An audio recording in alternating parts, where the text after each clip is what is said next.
Shout out to the parents today. There's a study that was done by UT Health Houston, published in Social Science and Medicine, that found that alcohol use is the strongest predictor of escalating cannabis vaping among youths and young adults in Texas, regardless of demographic factors.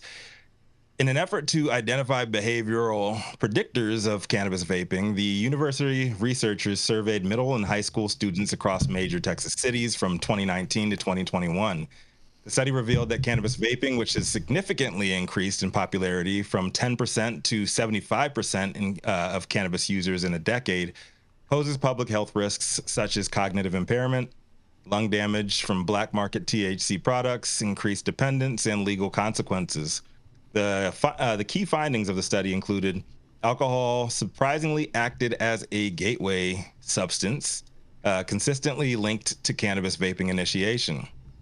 Depression was a predictor of initiation among Hispanic and non-Hispanic Black groups, and non-Hispanic Black students had a higher likelihood of transitioning from non-use to current cannabis vaping.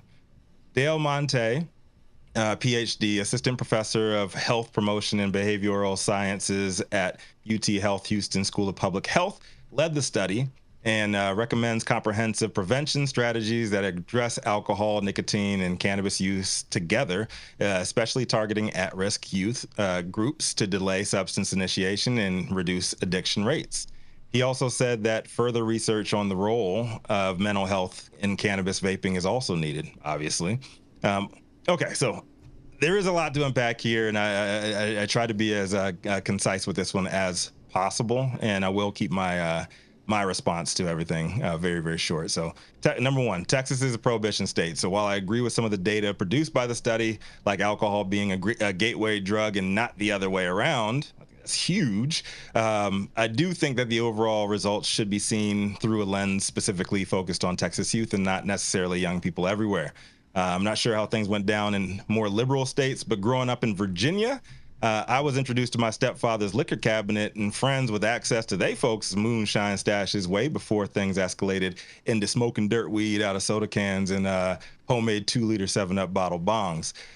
We have to take into account that, number two, we have to take into account that this is all happening in the middle of a nationwide movement towards state-driven decriminalization and legalization efforts. Since 2018 Farm Bill passed, the legal and illegal weed landscape has changed drastically. And having visited Texas many times since then, I would argue that kids in the Lone Star State might be vaping weed, but they also might be smoking on Delta 8, which is legal for them to buy at any gas station convenience store.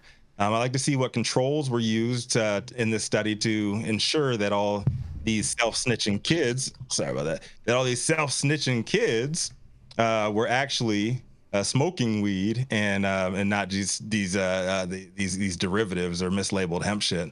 And three, I do applaud UT Texas, UT Houston for having the balls to publish this shit. Calling alcohol a gateway drug to weed in Texas is a pretty big deal. I'd love to see what the data looks like going back into Texas youth with more controls in place to make sure that the results are accurate and the ability to compare and contrast with other states, both prohibitive and liberal. We all have our own first conception stories, and I'd assume the majority of us that have those went down when weed was still illegal in whatever state that we were in. Vapes were not a thing when I was in middle or high school, neither was Delta 8. But those of us that are parents do have to deal with that as today's reality. So I'm not saying that I would take any study findings as law when deciding how I want to raise my own children, but at least for me, the more information, the better. So I can at least be aware of what potential risks and situations are going on out there. I'm really interested in hearing what everybody else has to say on this one, especially the parents. I'm Rico Lamitte, the dopest dad on the street for High at 9 News. Interesting, Rico. So they're trying to make vaping the scapegoat again. No. You sure? They actually, not at all. They actually said they're making alcohol the scapegoat, Jason. Yeah, that's crazy. I thought this was fantastic. That's the first time I've ever heard any of these studies say that alcohol was the gateway drug into cannabis vaping. What do you think about that, Jenny Beth? I mean, I was at a bar yesterday for football. I saw a lot of people drinking alcohol, and I saw a lot of people vaping. So, I mean, I could see the correlation. She was one of those people drinking alcohol. If you looked at her story, I had a good old time. Yeah, I had a good time. She was turned all the way up. I like that song. Shout out to Shabuzi. So as a parent, the parents, well, what do you guys think about this this study? I think this is a lot more based in reality than I would have expected a Texas study, or at least in my eyes. Well, that's probably because it came out of Texas.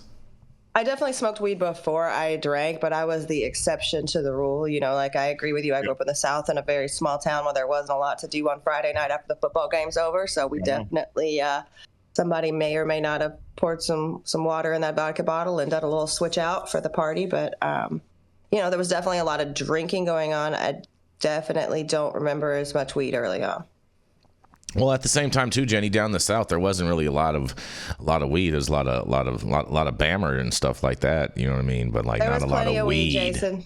There was plenty of weed, Jason. I don't know. You just had to not be scared to go to the PJs and get it from the big dude and go flip it at your high school. Wait, am I talking? Never mind. Big Daddy.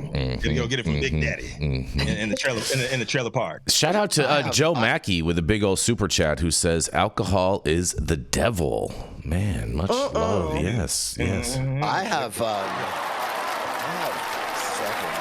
Sorry, Jesse. What's that? Sorry, Jesse. I had to give a little clap for that. But go ahead, please. You definitely should do the super chat first. Always. I have 7 teenagers. One of them's 11, so technically 6. But the gateway drug that I see in the world is Snapchat. Oh, yeah. These kids are getting on Snapchat and getting access to any vape, any drug, any amount of alcohol, even prostitution and various other things through Snapchat. And it's the first thing that they're getting dopamine. A lot of these kids have been on Snapchat since they were 6 years old, and they're getting serious drug things happening in their brains through Snapchat. And then it just continues into this. I really think that there's a big miss in our society as far as studying that as a drug first before even alcohol or any of the rest. But I do like that, they're calling out alcohol as the gateway drug. I think most people anecdotally who've been around cocaine at all, they see that alcohol and cocaine go hand in hand every time. I've never seen someone do cocaine without alcohol. And most people who drink a lot also do cocaine. So I've seen it once, and it was fucking weird, Jesse. It was right. Yeah, exactly. I mean, if you're doing cocaine without alcohol, isn't that just considered crack? No.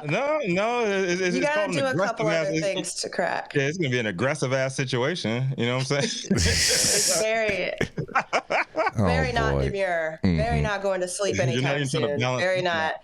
I mean, like, listen, I don't even hang out with people who do cocaine because if you notice, those friend circles are the ones where there's always drama, there's always bullshit. Like, I used to travel a lot for Widespread Panic and like dead shows and stuff.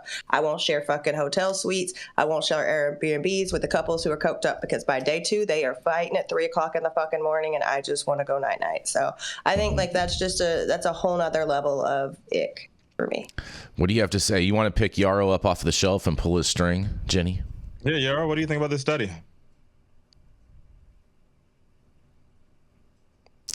You haven't look. Is he having a? He's having a Mitch McConnell right now. Maybe he's glitching out. Yeah. Yarrow. Yarrow, are you with us, Yarrow? Yarrow. He went Joe Biden on us. He's just staring off into space. Yeah, off in the abyss. Oh, wow. Is he more Joe Biden or is he more Mitch McConnell this morning? I'd say more Mitch McConnell. Look at the hair. Is there a difference? Look at the hair. Oh, you've never seen them in the same room, have you? I never thought about that. Oh God, stop shit. it! I have seen them in the same room together. Once, maybe twice. Oh, we've lost him. He's MIA. Yeah. Interesting. Yeah, Interesting. It's here. Yeah. No, but I think it's very interesting what you had to say there, Jesse, about Snapchat.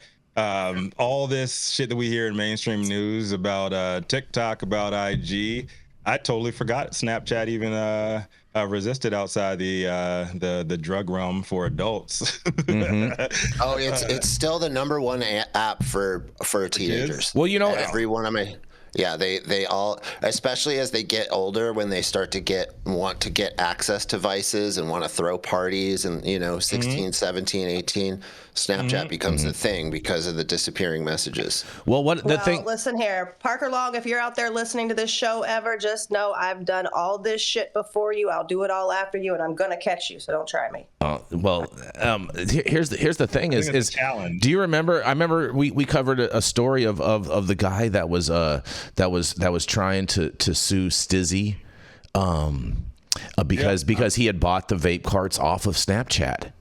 Yeah, he said he got bootleg Stizzy vapes off of Snapchat, so it's Stizzy's fault. Yeah, that they were even out. Get the fuck out of here, bro. Yeah, get the hell. Jesus Christ. To mention, he was 16, stole his dad's truck, went to the airport, tried to convince them that he was a famous rapper and boarded an airplane. Like, this kid has bigger problems than Snapchat and Stizzy vapes.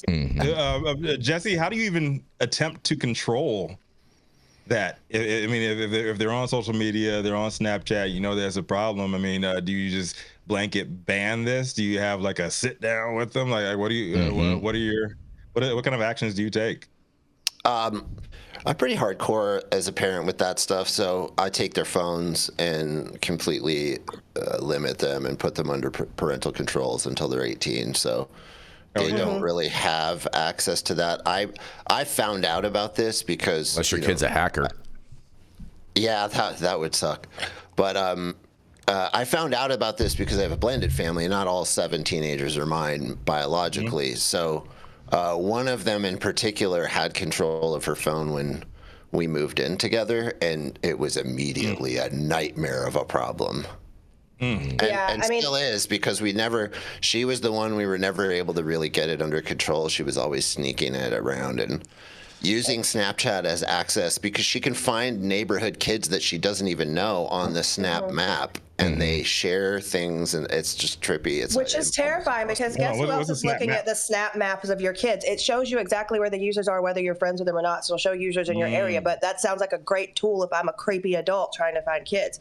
So that's happening too. That's happening too. Yeah, it's all that, and we're off the trail of the story really, but I do wish that they would study this as well as alcohol, because social media is a drug. Well, I think it does relate. Yeah, there's a class action lawsuit right now against, I believe it's Meta and all this stuff. If your child has been affected by their social media use, there's some kind of class action they're doing. So I'm assuming there'd have to be some kind of research behind that for them to push it through.